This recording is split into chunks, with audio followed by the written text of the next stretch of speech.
I love the simplicity of fish. There's very few other proteins that are as exacting as fish, and that's part of the appeal for me. Muscles of different parts of the fish, and the eyes and the blood and the bones and scales and liver and hearts. There's endless potential in a fish.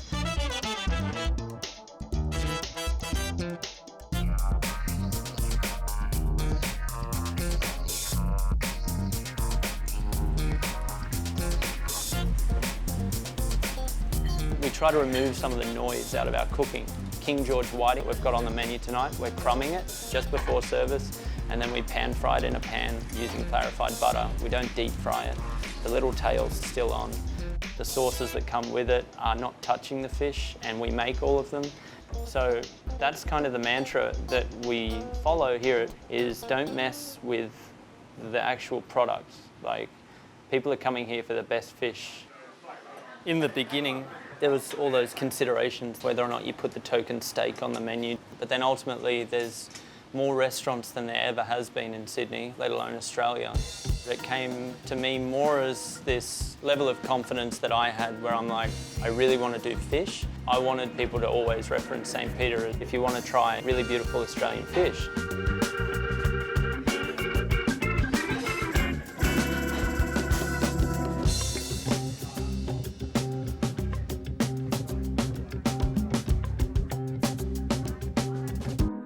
If you feel like your life can be taken away very quickly, you know, 1 minute you're there and then second you couldn't be, you kind of put the foot down a little bit in terms of how quickly you do things.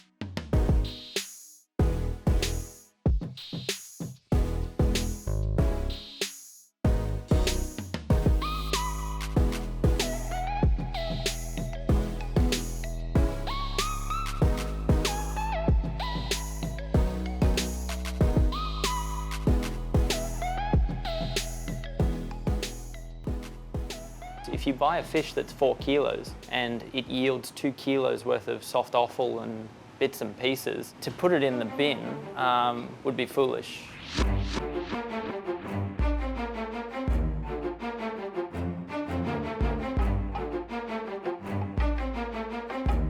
So next to the roe, we have the heart, and then the liver, and the stomach, and the spleen, and then behind it we've got blood and scales that are all potential culinary applications that we can do.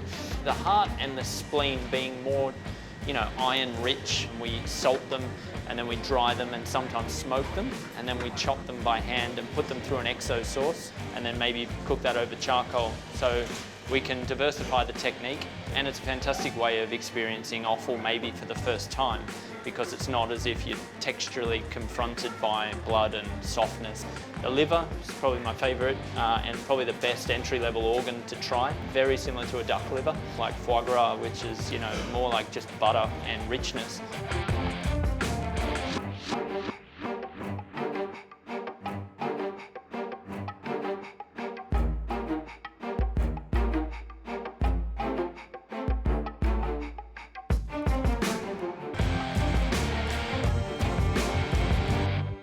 Where we celebrate a cut of meat, like a ribeye of beef or a dry-aged this or that, the same thing. Basically anything that you can conjure up in your head that's achievable with a cut of meat, then really you should be able to apply it to a piece of fish.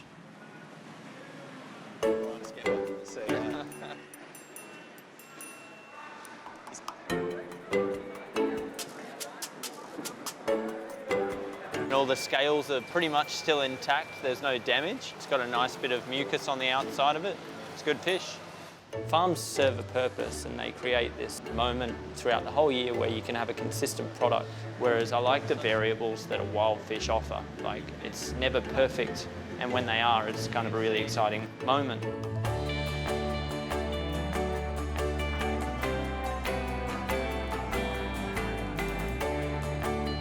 Working in such a high-stress kitchen, it's really hard. We've got incredible staff, but if you don't create a sustainable lifestyle for them, then they'll probably leave the profession. So we've adjusted our rostering system with 4 days on and 3 days off. And then in a 6-week cycle, we send away everybody for a full week.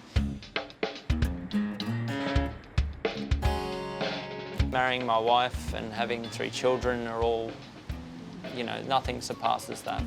I've shifted my thinking, shifted the way that I am as a person.